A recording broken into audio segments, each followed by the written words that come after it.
and they should have beaten the Giants, and they were better. All right. Can I have my analogy without interruption? Nope.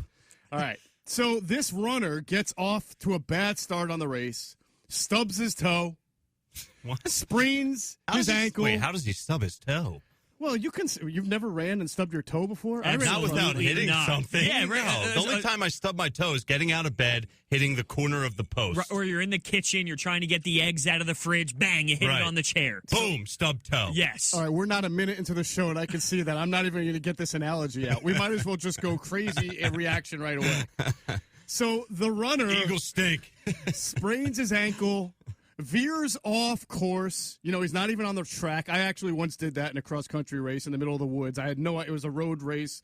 I didn't know what it was first time, and I veered off track, finally got on. All right, Josh. All right, so the Eagles stub their toe, sprain their ankle, veer off track, but somehow pull it together, and they kind of get a second win. And this runner is hurting and chugging and churning and doing everything he can to get back in the race, and he sees the competition ahead of him, and he just running on fumes by the end. He's got nothing left but the fumes that he is running on, and he wins. He crosses the finish line, and there's total elation. He overcame all of the odds and the obstacles in a long, winding path littered with bumps and bruises along the way. And there's elation and joy. Wow. However, when that fades away, after you realize you won the race, the runner thinks, I am pretty bloodied, banged up, bruised, and I got to do this again next week. How in the world am I going to do this again and then again and then again? Because as great as the Eagles' comeback win is and as happy as people are feeling today, and we'll get into all the reasons that went into how they were able to overcome the odds last night, and there's certainly a lot of positive to take from what you saw in that second half and overtime. Mm-hmm. But we will have to get into the reality of this team. And I talked about that yesterday, whether you wanted to see a style points victory where the Eagles came out and just blitzed a terrible team and won and made you feel like they were ready for that playoff run, or if it was going to be kind of that nail-biter, which is what we got. That's the scenario I presented. Yeah. And whether they would win, but you would still kind of feel about their playoff chances. And as we sit here today, knowing all the bumps, the bruises, the injuries, the obstacles that lay ahead, a road game, a game against Dallas who always beats you, that the path to the playoffs is still, to me, as difficult as it was before last night started. Here's the thing with last night's game, Broads and Moshe. It's an awesome win. We just said this on the off the air before we started here. I said it. A horrific first half, right? You said we laid out three options yesterday, previewing the game. Wentz throws 4 touchdowns, 400 yards. The Eagles win, 40-something to 10, right? That's the ideal. Then there's somewhere in the middle. Then there's worst-case scenario. The worst-case scenario was happening in front of our eyes for 2 quarters of football, right? I mean, it was, at that point, you're saying, this team had no fight. This team is already dead. They're already booking, their vacations for during the playoff schedule. I mean, they looked like they were wrapped up, packed bags, halfway out the door. Mm-hmm. It was beyond bad. They were one-upping the Miami game. But then in the second half, that's what made the game so great. Their poor play in the first half made the win that much more special because finally we got the Carson Wentz game. I got it. I'm not going to speak for anyone else here. I've been very critical of Carson Wentz. He had a pretty bad first half. He had 5 straight drives, 3 and outs, 27 yards total, something like that. And then Eli Manning basically duplicated it in the second half. But Carson, huge second half. He had the duck under tackle. I haven't seen that in months. Right. It seems late in the game. What made the game so great from an Eagles standpoint is that they figured out a way, Hunter, to dig out of the hole that they created in a manner in which you actually kind of forget a little bit that they're the ones that dug that hole. Yeah. I mean, it was a lot of stuff that you've seen all year long, getting beat over the top twice in the first half. Carson throwing low, throwing high, and nobody running the ball. There were just so many things that went wrong that you weren't like, that's because the Giants are so good. It was because the Eagles were so bad that by the end of the game, you're just like, wow, Sidney Jones made a play. It was like the Step Brothers scene, Broads, before you jump in, where he's burying him alive. He's like, what are you doing? I'm burying you alive. Yeah, like, absolutely. That was the Eagles. Absolutely. Yeah, I just think it comes down to Carson Wentz delivering, because that's been a conversation over the last few weeks. He's been terrible, and he was horrible in the first half. But when he came out there in the fourth quarter and he delivered on those drives, and people say he had 2 great drives, I think he had 3 great drives. He delivered a ball to Greg Ward. That was beautiful. Which should have been a touchdown. So he even delivered then as well. So I take this with a Carson Wentz mindset. I thought he did really well in that second half, and that's I'm happy for him. Is that your lead story? Carson Wentz. Yeah, that's it. Not that's it, because I think that's other it, but guys that's number stepped up. one. It is. Okay. Now I wonder if, and I don't want to jump too far ahead here, but we look at the weapons in Boston Scott, Greg Ward, Josh Perkins. Is there something to be said about how they looked at Carson Wentz late down the stretch and said, I trust you. I think you're the guy that's going to lead us, compared to a Nelson Aguilar, an Alshon Jeffrey, because you watch their body language after a throw where Carson might miss and put it in the dirt in Alshon's feet. The body language is there as if, come on, dude, you missed that throw. I wonder if there's something about the way those practice squad guys believed in Carson Wentz, and Carson felt that. Well, I'm gonna take it a step further here, and I agree with where you're going with that. But to me, it's the Boston Scott game, and it was the Carson Wentz game first and foremost. He's the quarterback. He's gotten all the criticism this year. It's going to always be about him.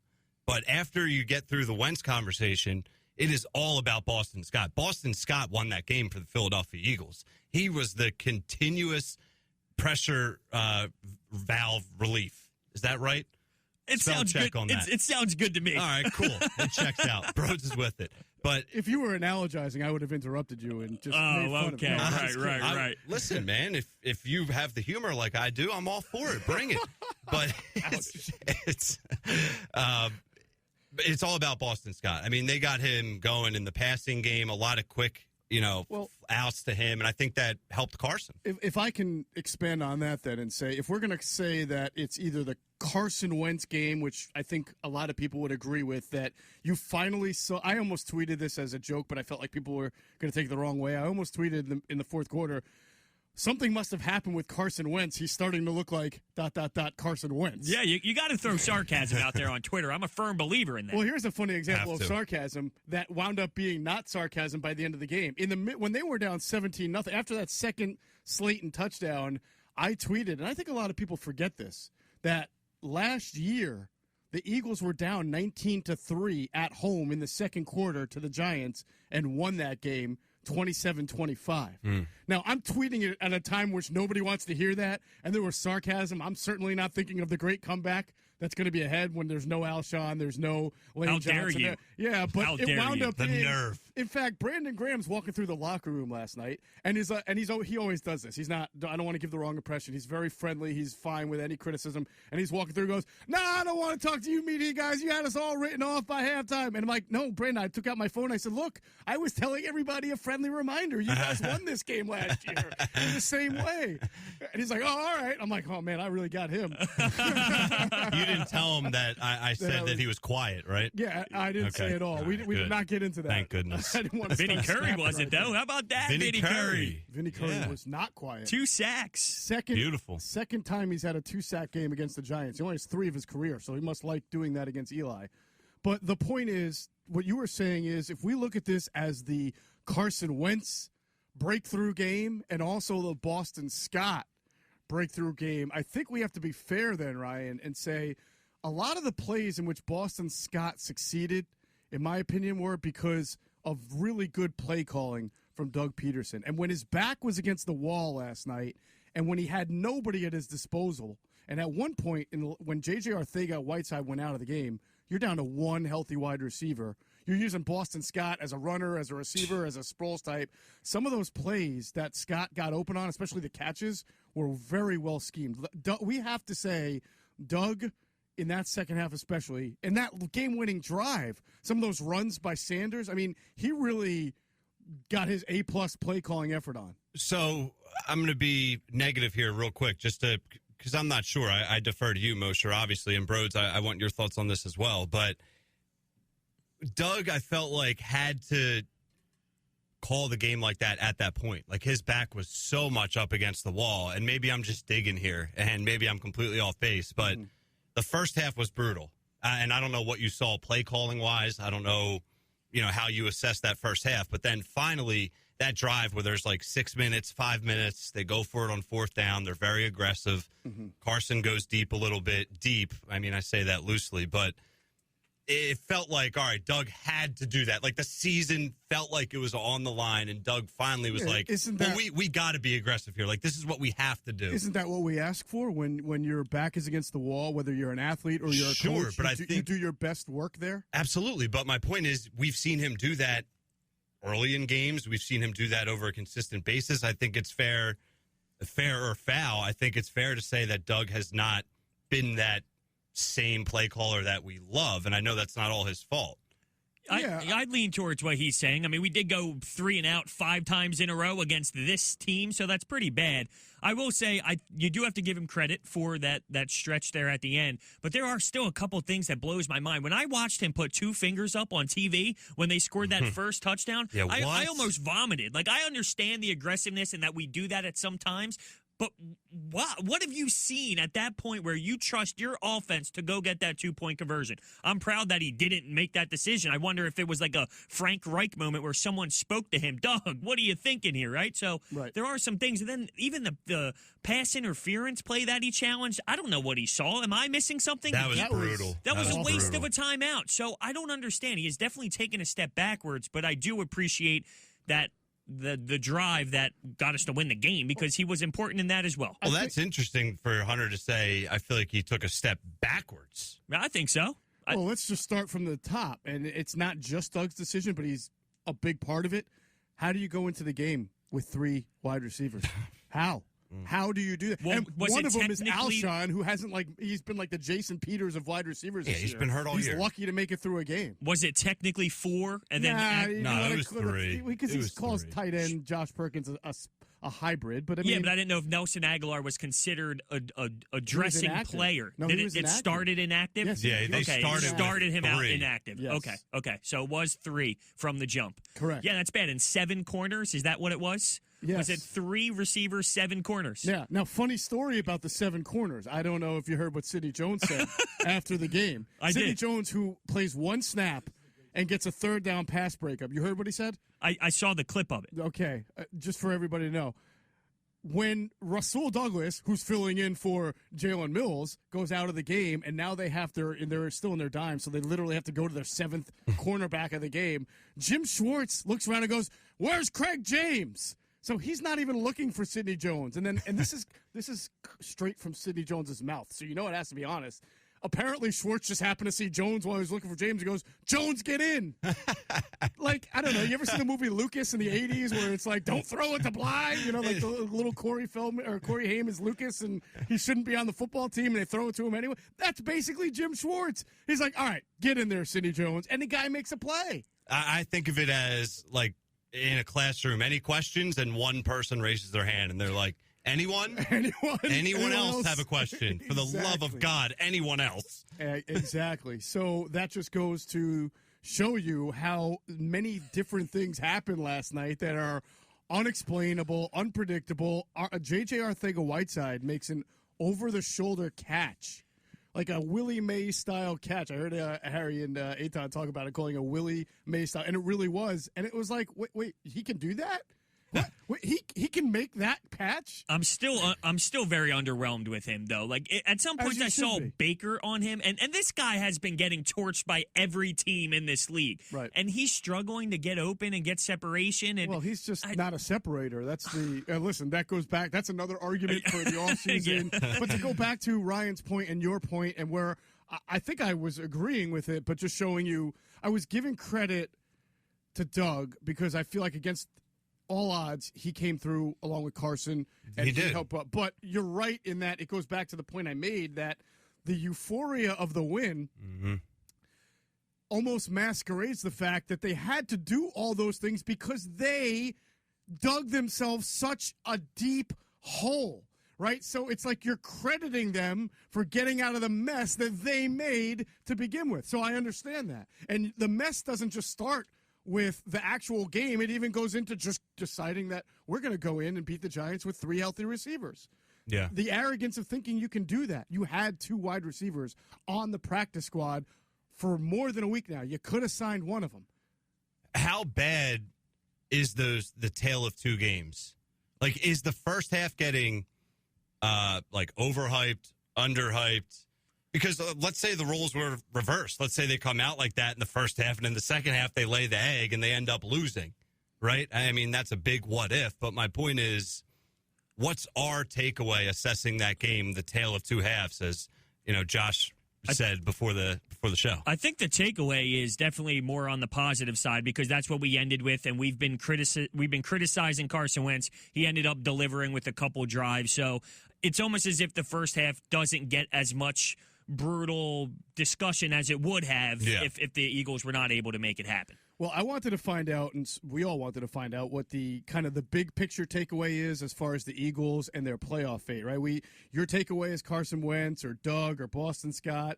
That's from the game. But from the big picture here, obviously the Eagles win a game on the same weekend that Dallas loses. It's still going to come down to that Dallas game. But much like we talked about yesterday, I was curious whether style points would matter. If they destroyed the Giants, if they beat them closely, or if they lost, how that would influence people's mindset on the whole control our own destiny thing. And so we have a poll out on 97.3's Twitter account at 97.3 ESPN, which basically asks, what's your mindset after the Eagles' victory last night? Are you back in Carson Wentz? Yes, he's going to carry us into the playoffs and we're going to make some noise. Or are you of the mindset that, honestly, it's just a win and the battle is still uphill? So we put it out there at 97.3 ESPN. Now, we only so far have about 130 votes, and 58% of the people saying nope, major uphill battle. And that's kind of what I was getting to, guys, is that once the euphoria fades from such an exciting, thrilling win, and you realize where the Eagles are right now, they still have to win at least, you would think, 2 of the next 3 games. Yeah. Next week's game's on the road. They don't play as well defensively on the road as they do at home. And now you're adding no Alshon Jeffrey, no Lane Johnson. You're probably, based on Doug's press conference, right, you're probably not getting Nelson Aguilar back. And who knows what's going to take place between now and the time that they suit up against Washington. So where are you guys at? Well, I would say it's about 50-50 between us and Dallas. This doesn't put me anywhere higher than I was before the game. Mm-hmm. It's going to come down to that game. Both teams still stink, but one team has to win. So I don't feel better about this. I don't feel worse. So I'm still think in the Eagles have to still beat the Cowboys? Yes, I do. Do you think this Eagles team can beat the Cowboys, knowing the injuries that are affecting them right now? I don't think it's impossible. I don't feel great. We need something better than that. Really? I put that on a billboard. What? 995. What do you mean? That's my honest opinion. I don't feel great about it, but it's possible. But I want something better. Can they beat them? Yes, they can beat the Cowboys. Do you think? Here's the thing. If I had to bet money, well, okay. Yeah. If I had to bet money, it's a popular all-in podcast, and take my fandom out of it, I would probably say the Cowboys because they have more talent. But that doesn't mean that that's going to result in the win. All right, so how did you feel about the Eagles before last night? I thought they were a bad football team. Okay, so you essentially, long story short, with what I'm trying to get at, you still think the Eagles are a bad football team? I do, but I want to touch on one thing real quick about what you said about how they won. And if it was a blowout, I think that would have been great. Like, oh, yeah, woohoo, we beat the team. But I think there has to be something said about how emotional that was. You saw the excitement of the players, the way they rallied together. There might be something with that in terms of building off the way that, as I stated before, the players looked up at Carson and they believed that he could make it happen. Like the way it was so emotional. If it was a 40-point blowout, a 30-point blowout, you just move on to the next game and think, the Giants stink. I don't know if there's something to be said about I disagree with that. Passionate that win was. Well, I also disagree with it because the Eagles had lost 3 in a row and they lost to Miami Dolphins, right? Yes. So the mindset for a lot of people was, my God, they could really lose to anybody, right? Yes. I think if they had destroyed the Giants, it would have said, okay, the Eagles look like they're the way they're supposed to look. Yeah, that was a one-off in Miami. Like maybe they're not as bad. Normalcy type thing, I think, would have been the mindset. Right. The fact that they had to overcome their own self-inflicted 17-0 deficit to win this game makes me think that what you're referring to as this emotion is almost like It's like one of those corny sitcoms in the 80s where somebody would have this gas, like chloroform in there, and then they start having visions of what life is really. What is going on here, right? Yeah. You're with the analogies. Marathon today. runners, murder. What the heck is next? I think it's a distraction almost. It's like it doesn't make you see what's real. Because, again, everything the emotion that you're talking about, the euphoria, the rallying together, that's all great. It's true. It happened.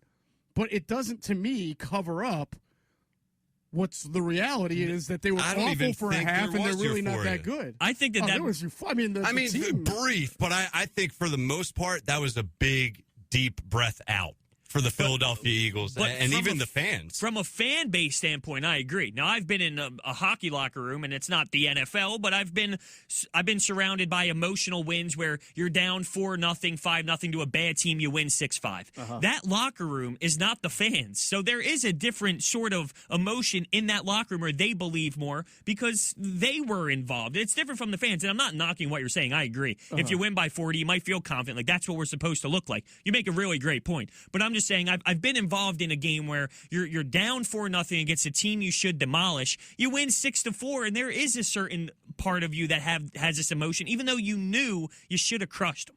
Absolutely, I agree with that, and I don't think that's. I don't want to say it's not relatable, but just because you're happy as a team that you come back and get a big win. You show heart, you show resiliency, you show that you could come back and do that, but there's still that feeling.